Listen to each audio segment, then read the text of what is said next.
Thank you for your time, and I want to congratulate York Suburban for having an excellent rating in your educational system. May we have your name, please? I'm sorry.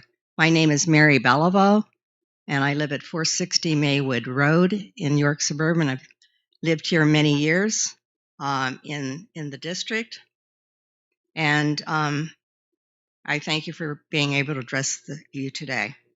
As I mentioned, I want to congratulate York Suburban for having its excellent reputation, um, and and and you're having the good reputation with the buildings you have right now, so you can continue, I believe, in serving the students in their education without this new project. Buildings do not equal education. I too am concerned about the education of our children as a former teacher. My educational background was in education, and I taught for several years in various different school districts, including York Suburban, quite a few years ago.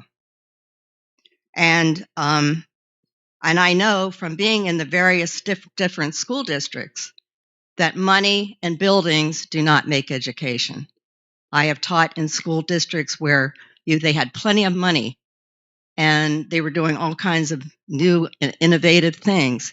And the children in my third grade class could not read. And I taught in other districts where the buildings weren't fancy, but they had an excellent education. Again, I'm going to say buildings do not equal education. And I am concerned and very opposed to this $120 million building project, for many reasons. I was at a meeting just recently where people were concerned about losing their homes. And one woman sat behind me. It was the presentation that was given by the superintendent concerning the new building structure. And a woman was sitting behind me. She came in the rain. She said, I walked 3 blocks in the rain to get here. And she said, my husband and I are retired. And she said, we had to go back to work to be able to maintain, even living. And she said, we're going to lose our home if this project goes up.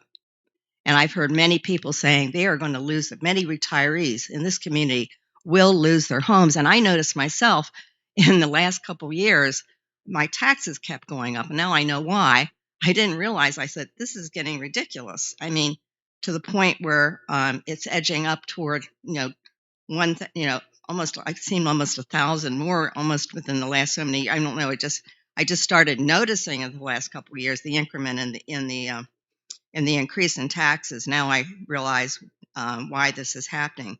And I would like to know too. I mean, I have a question after the school board is elected.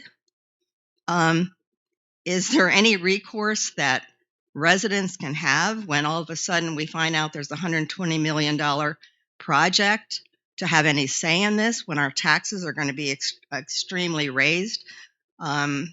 What recourse does the public have, the residents?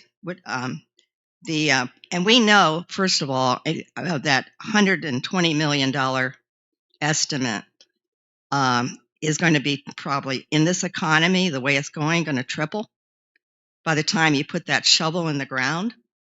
And so our taxes are going to be way higher than even estimated by anybody. I mean, the lumber costs have gone up. I mean, You have 1 minute. Okay, fine. Thank you. I would just like to mention that the project, the cost is going to be going sky high, and also that I would like to ask the board, has anybody done an assessment on how you can cut costs? I never hear that. How can you cut costs? It's always raising costs to do something. So I just want to end with that note to see if you can relook at your budget and see where you can cut rather than this huge project that's going to cause many people to lose their homes. Thank you very much. Thank you for your comment.